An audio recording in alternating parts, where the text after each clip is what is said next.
Nescafe yung lagayan, pero ang laman Milo. Tamang tama bago ako magbukas ng shop. May pag-uusapan tayo mga boss, sarado pa tayo. Minsan din kasi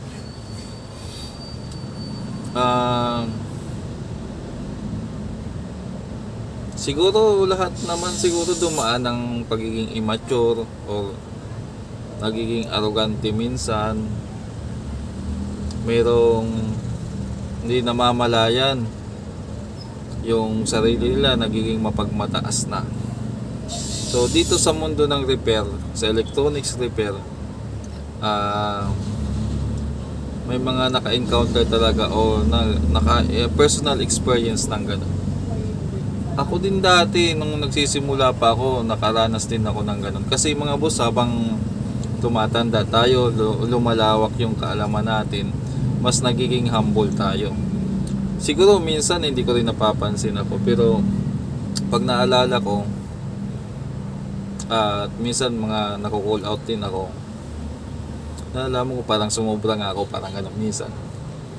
Kaya paalala din sa mga kapwa natin technician, huwag masyadong arrogante, huwag masyadong mayabang. Karamihan kasi pag nagkakaedad na, nagmamature na yung isip, ay nagiging humble na yung tao. Mas nagiging simple na lang yung gusto sa buhay. Ganun talaga mga boss. Ngayon, kung tumanda ka na, matagal ka na sa mundo ng electronics, tapos mayabang ka pa rin, arrogante ka pa rin, mapagmataas ka pa rin, ay talagang tumanda ka ng walang pinagkatandaan, or tawag dito, hindi ka natuto sa buhay. Parang ganon. Bakit natin sinasabi yung ganon? Normal lang mga boss na may mga minsan na parang pakiramdam mo ang galing-galing mo na, kasi may mga time na lahat nagagawa mo, lahat kaya mo, hanggang sa isang araw na lang sasampaling ka ng katotohanan, ipaparealize sa'yo ng panahon o sabihin natin yung tadhana na hindi ka pa magaling, ilalagay ka sa lugar mo. Parang ganon. May mga, halimbawa, maka-encounter ka ng mga repair na hindi mo kayang gawin. Minsan sasabihin mo, madali lang yan, kayang-kaya ko yan, ganito, ganyan. Tapos nakikita mo yung iba nahihirapan, tapos feeling mo ang galing-galing mo. Merong ganon. Siguro pag mga baguhan ganon. Dati kwento ko lang saglit. Noong nagsisimula ako, may mga early success din ako sa repair. Tapos dumating yung time na pakiramdam ko magaling ako. Sobrang galing ko, kasi dumating yung point na sa CRT TV, sa sobrang galing ko pa, buhat na buhat, hindi sa pakiramdam ko lang yun, sa sobrang tingin ko na lahat ng pumapasok na gawa sa shop noon ay lahat, kung hindi 100%, 90% ayos lahat yan. Kisi Hoda, kahit kaninong galing yan, kahit kaninong shop galing yan, kahit inayawan na yan, ganun yung mantra ko sa buhay, no? Lalo na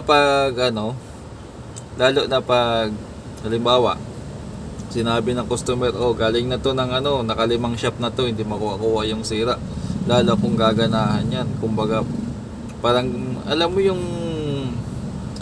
yung mindset ng mga ng mga hindi pa mature na tao, yung mga bata pa, yung laging may gustong patunayan. Parang ganun. Pag narinig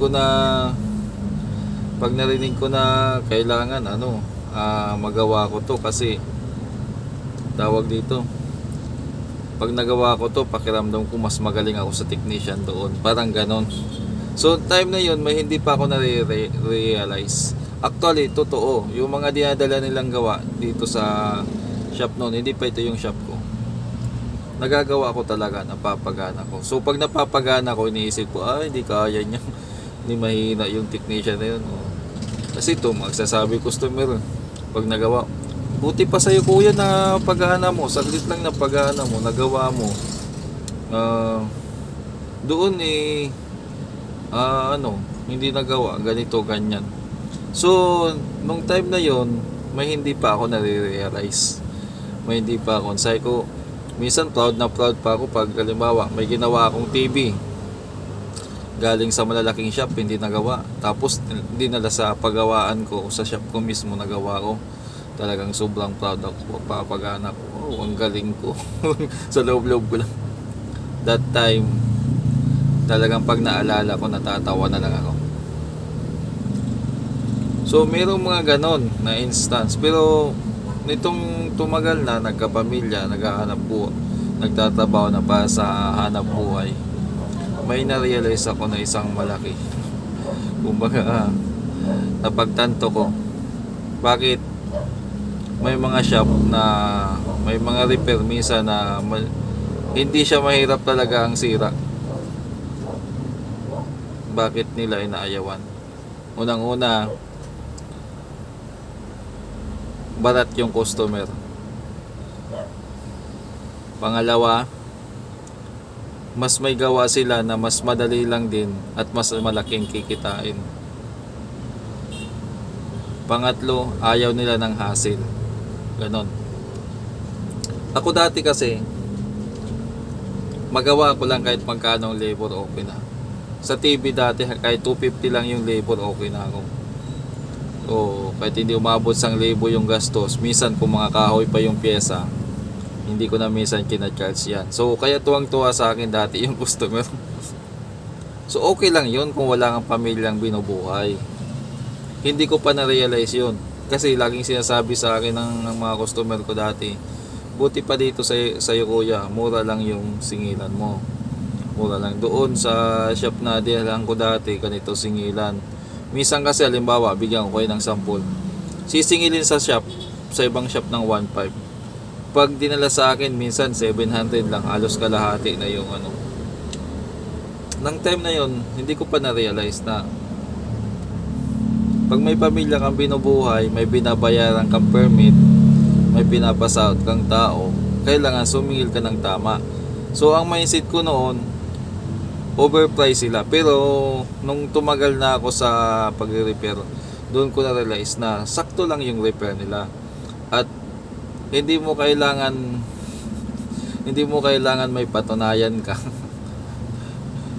Lalo na kung pamilyado ka, mas pipiliin mo na yung mas pipiliin mo na yung maka-repair ka ng marami para kumita ka na agad, kaysa mag-stick ka sa isang unit lang na napakahirap ayusin or matagal gawin or hassle. So andyan na yung titimbangin mo. So doon ka sa may papatunayan ka o yung kikita ka. Kaya doon ko na pagtanto na hindi porke tinanggihan ng shop or inayawan or hindi nila natapos ay hindi nila kaya.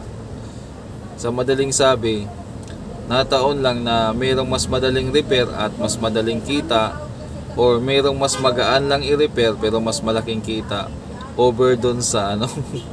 So sa mga bagong technician, siguro marirealize nyo din to pagdating ng panahon kung nagsisimula pa lang kayo. Balikan nyo tong video na to. At alam ko, pag in-upload ko yung video na to, kunting-kunti lang manonood kasi walang tutorial to. Kumbaga, ang pinag-uusapan natin dito ay aral sa buhay. Ganun lang kasimple, mga boss. So gagawa sana ako ng pagsasamahin ko dito sa isang topic na medyo relate naman, pero gawan ko ng hiwalay para hindi magulo. So ikakat ko na muna to at sunod kong i-upload yung kasunod. Okay?